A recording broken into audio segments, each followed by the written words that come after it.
అందరికీ నా హృదయపూర్వక నమస్కారాలు. కూటమి ప్రభుత్వం అధికారంలోకి వచ్చి దాదాపు 60 రోజులు కావస్తుంది. నేను పంచాయతీరాజ్ శాఖ, అటవీ శాఖ బాధ్యతలు స్వీకరించిన తర్వాత పంచాయతీ శాఖకు సంబంధించి చాలా రివ్యూలు చేశాం.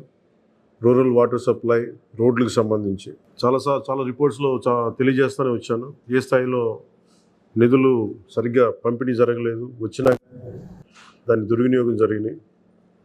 ఈ పరిస్థితుల్లో కూటమి ప్రభుత్వం చాలా చిత్తశుద్ధితోటి ఈ పంచాయతీరాజ్ వ్యవస్థని బలోపేతం చేయాలి అని చెప్పి చాలా బలమైన నిర్ణయం తీసుకున్నాం. దాంట్లో భాగంగానే 3 కీలకమైన నిర్ణయాలు తీసుకున్నాం. ఒకటి, ఆగస్టు 15 ఈ జెండా పండుగకి సంబంధించి. 2, మనకి జాతీయ ఉపాధి హామీ పథకానికి సంబంధించి ఒకటే రోజున 13,326 పంచాయతీల్లో గ్రామసభ తీర్మానాలు జరగాలి. ఆ దిశగా అడుగులు వేస్తూ ఉన్నాం. ఈ గ్రామసభ తీర్మానం అంటే ఏంటంటే, జాతీయ ఉపాధి హామీ పథకం ద్వారా వచ్చే కేటాయించిన పనులకు కానీ నిధులకు కానీ ఆ ప్రజాప్రతినిధులు, ఆ ఎమ్మెల్యేలు కానీ, గ్రామ సర్పంచులు కానీ, పంచాయతీ సర్పంచులు కానీ, ఆ పంచాయతీలో ఉన్న ప్రజలు కూడా అందరూ ఏకగ్రీవంగా అంటే ఏ పనులు జరగాలి, జాతీయ ఉపాధి హామీ పథకానికి సంబంధించిన ఆ పనులకి మన గ్రామాల్లో ఏ పనులు జరగాలి, ఏ పనులకి ఆ నిధులు కేటాయించాలి, ఈ దృష్టిలో గ్రామసభ తీర్మానం జరుగుతుంది. విడివిడిగా కాకుండా ఒకటే రోజున 13,326 పంచాయతీల్లో ఒకటే రోజున గ్రామసభ తీర్మానాలు జరగాలని కీలకంగా ఆదేశించడం అయినది. ఆ విధంగా ముందు ఒకటి చేస్తూ ఉన్నాం. రెండవది, జల్ జీవన్ మిషన్. అంటే ప్రతి ఇంటికి కుళాయి అనేది ప్రధానమంత్రి గారి ఆకాంక్ష, ఆశయం. ఏ ప్రభుత్వం కనీస మానవ హక్కు ఇది.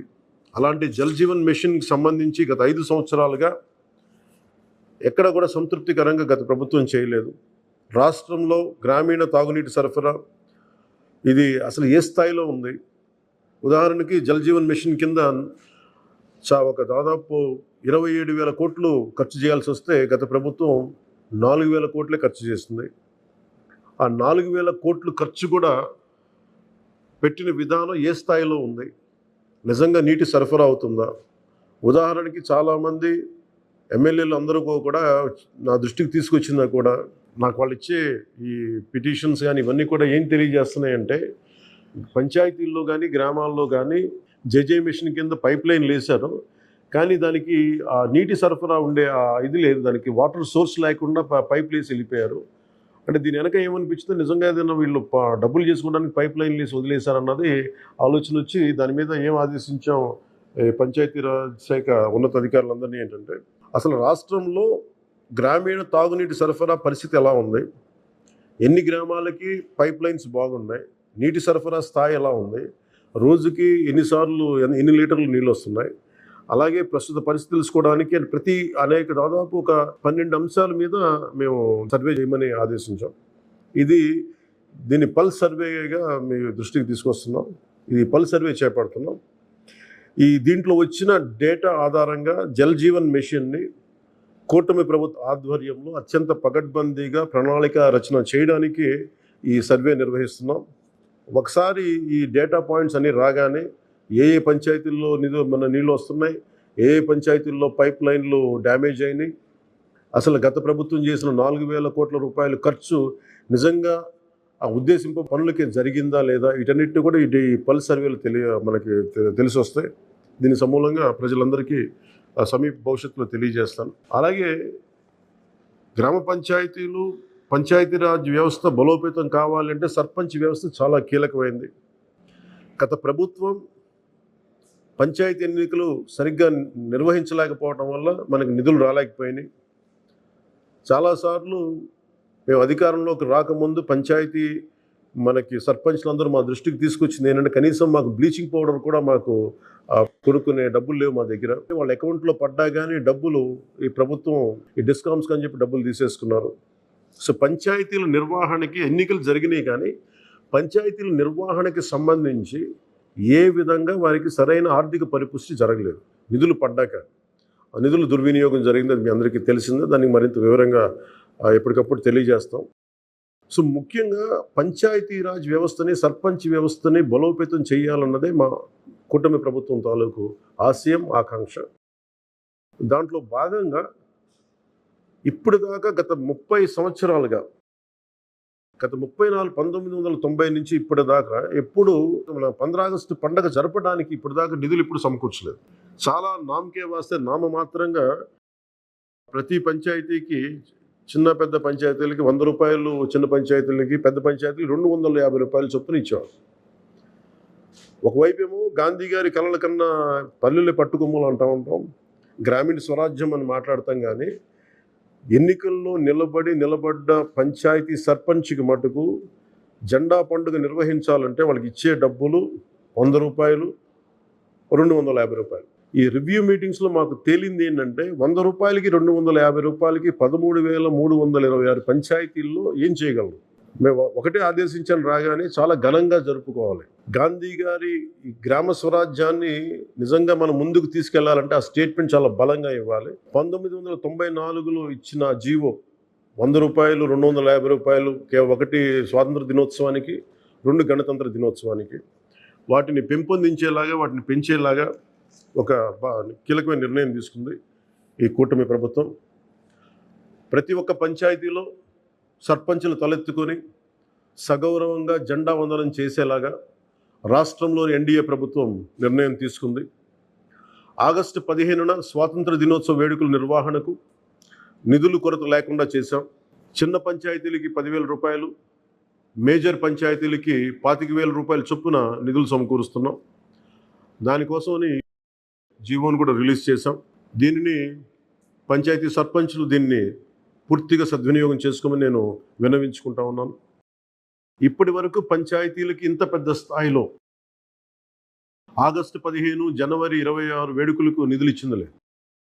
34 సంవత్సరాలుగా 1990 నుంచి ఈ మొత్తం ఇప్పటిదాకా పెంచలేదు. 34 సంవత్సరాలుగా ఈ పండగలకి, జెండా వందనం పండగ కానీ, గణతంత్ర దినోత్సవానికి కానీ 100 రూపాయలు, 200 రూపాయలు చొప్పున ఇచ్చేవాళ్ళు. ఈ మొత్తాన్ని గణనీయంగా పెంచాలని చెప్పి కూటమి ప్రభుత్వం నిర్ణయం తీసుకొని జీవో జారీ చేసింది.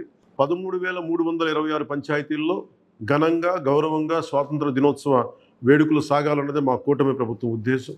ఇప్పటి వరకు సర్పంచులు అతి స్వల్ప మొత్తాలతో వేడుకలను ఘనంగా చేయలేకపోయేవాళ్ళు. ఈ విషయం నా దృష్టికి వచ్చింది రివ్యూస్లో. దీనిపైన ఉన్నతాధికారులతో మాట్లాడి ఏ దశలోనూ ప్రజలు ఎన్నుకున్న సర్పంచుల ఆత్మగౌరవం తగ్గకుండా దేశంలో పవిత్రమైన 15 ఆగస్టు గణతంత్ర వేడుకలు గర్వంగా చేసుకునేలాగా, సగర్వంగా చేసుకునేలా చర్యలు తీసుకొని చాలా స్పష్టంగా ఆదేశాలు ఇచ్చాను. ఆ దిశగానే నిర్ణయం చేశాం. 5,000 లోపు ఉన్న జనాభా ఉన్న గ్రామాలకి 10,000 రూపాయలు, 5,000 పైబడ్డ జనాభా ఉన్న గ్రామాలకి 25,000 రూపాయల చొప్పున నిధులు అందిస్తాం. గాంధీ మహాత్ములు కలలుగన్న గ్రామ స్వరాజ్యం సిద్ధించాలన్నదే మా కూటమి ప్రభుత్వం తాలూకు తపన, ఆకాంక్ష. అందులో భాగంగానే పంచాయతీలకి తీర్చిదిద్దే ప్రక్రియకు శ్రీకారం చుట్టాం. ఈ ఆగస్టు 15 నుంచి పారిశుద్ధ నిర్వహణ, రక్షిత తాగునీటి సరఫరా, మౌలిక వసతులతో కల్పనతో గ్రామాల సర్వతోముఖాభివృద్ధి దిశగా అడుగులు వేస్తున్నాం. గౌరవ సర్పంచులందరికీ నా విజ్ఞాపన, ప్రభుత్వం నుంచి విన్నపం, ఆగస్టు 15 నాటి వేడుకల్లో అందరి భాగస్వామ్యం ఉండాలి. పంచాయతీ పరిధిలోని పాఠశాలల్లో వ్యాసరచన, క్విజ్, డిబేట్ పోటీలు, క్రీడా పోటీలు నిర్వహించాలని కోరుకుంటా ఉన్నాం. ఉపాధ్యాయులు భాగస్వామ్యంతో వీటిని నిర్వహించాలని కూడా ఆదేశాలు ఇచ్చాం. గ్రామంలో స్వాతంత్ర సమరయోధులు, రక్షణ రంగంలో పనిచేసిన వారు, ముఖ్యంగా పారిశుద్ధ్య కార్మికులకు సత్కారాలు చేయాలి. గౌరవ ప్రధానమంత్రి గారు ఇప్పుడు కూడా పారిశుద్ధ్య కార్మికులకి ఏ స్థాయిలో గౌరవించారో అందరికీ తెలిసిందే. రాష్ట్ర ఎన్డీఏ ప్రభుత్వం కూడా ఆ దిశలోనే గౌరవ ముఖ్యమంత్రి శ్రీ నారా చంద్రబాబు గారి ఆధ్వర్యంలో పారిశుద్ధ్య కార్మికులకు అదే గౌరవం ఇవ్వడం జరుగుతుంది. సో ఈ విధంగా మేమందరం బలంగా, చాలా కీలకంగా పనిచేస్తూ ముందుకెళ్తున్నాం. దీని అందరికీ ప్రజలందరూ ఆశీస్సులు కావాలి. సర్పంచ్ వ్యవస్థని, పంచాయతీరాజ్ వ్యవస్థని బలోపేతం చేసే విధంగా ఈ ప్రభుత్వం ఉంటుందని మీ అందరికీ తెలియజేసుకుంటూ, ఒకే ఒక విన్నపం, ఇది పర్యావరణానికి పరిమితులకు లోబడి పర్యావరణం పరిరక్షించేలా ఈ పండుగ ఉండాలి. ప్లాస్టిక్ వాడటం కంటే కూడా జెండాలకి ఆల్టర్నేట్గా మన ముఖ్యంగా మన చేనేత జెండాలు ఏదైనా వాడండి. అలాగే ఇప్పుడు నేను పెట్టుకుంది కూడా పర్యావరణానికి హాని కలిగించింది ఇది. దీంట్లో సీడ్ ఉంటుంది, దీంట్లో ప్లాంట్ అని చెప్పి ఒక సంస్థ ఏదో ఉంది, వాళ్ళు ఇచ్చింది. మేము ఈ స్థాయిలో మీకు దొరికినంత దాంట్లో పర్యావరణాన్ని పరిరక్షించేలాగా ప్లాస్టిక్, మన జెండా పండుగ అని చెప్పి ప్లాస్టిక్ అంతా రోడ్ల మీద పడేస్తాం. అలా కాకుండా చాలా బాధ్యత తొందరగా జరుపుకోవాలి అని తెలియజేసుకుంటూ సెలవు తీసుకున్నాను. జై హింద్.